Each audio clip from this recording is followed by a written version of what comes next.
Pretenders, fakers, and floppers exist in every sport. Athletes will do anything they can to win, even if that means sometimes looking like a jackass. Clearly a flop there, no contact made. This is a list of fighters who faked being hurt during a fight, either to win via disqualification or to have a point deducted. These are some of the biggest fakers and floppers in MMA.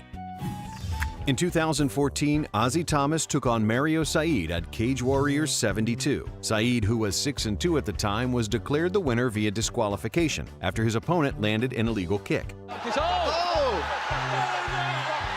out.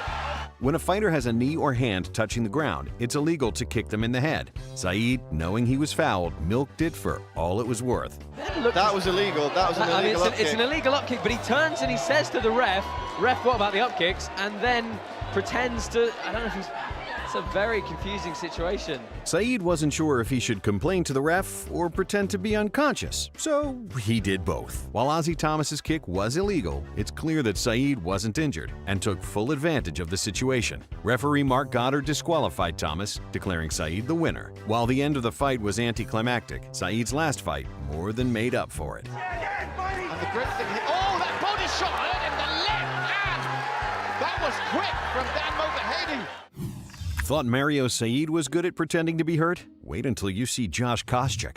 And the Oscar goes to? Josh Koscheck was a contestant on the first season of The Ultimate Fighter and fought Paul Daly at UFC 113. The most exciting part of the fight was watching Koscheck pretend to be hurt after a missed knee in the first round.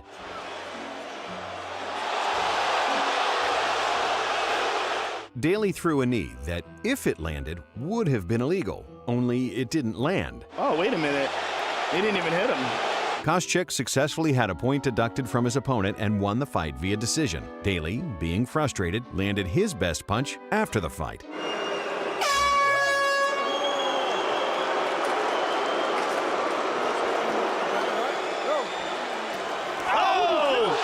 Koscheck has a history of this type of behavior and did the same thing to Anthony Johnson at UFC 106. No. That knee did not hit that left eye.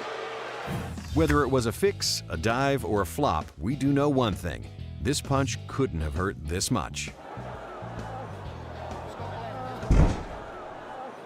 In 2010, Eddie Bengtson fought Alexander Emelianenko in Russia, but just 40 seconds into the first round, Bengtson already seemed to be looking for a way out of the fight. A light jab from Emelianenko, which didn't even seem to land, sent the 263-pound fighter to the mat. Bengtson looked as if he had lost consciousness, but awoke immediately after the fight was called off and stood up without a scratch on him. Emelianenko was declared the winner via TKO, and Bengtson either faked it or was the first MMA fighter to get knocked out by a gust of air.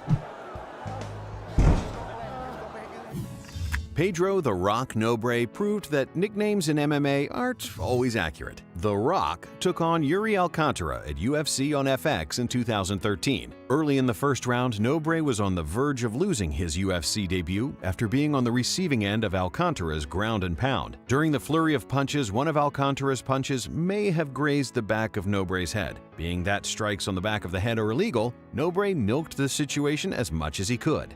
I did not see one hit the back of the head. Not only that, these aren't hard shots, so I'm not sure what Nobre's complaining about here.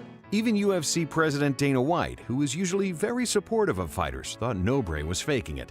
I don't give a shit what anybody says. The guy was faking.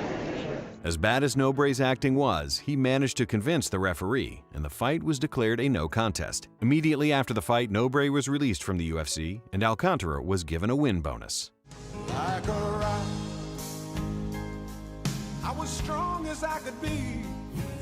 And a few honorable mentions. In a fight against Roger Huerta, it looked as if John Halverson faked being hit in the head with an illegal knee. I throw the knee right here, but if you see, it's all shoulder. So if he wants to pretend like he's playing possum, then, I mean, that's not my fault. Almost every Bob Sapp fight. Hollis Gracie did his best Ric Flair flop, but he wasn't faking it. Thanks for watching. Be sure to subscribe.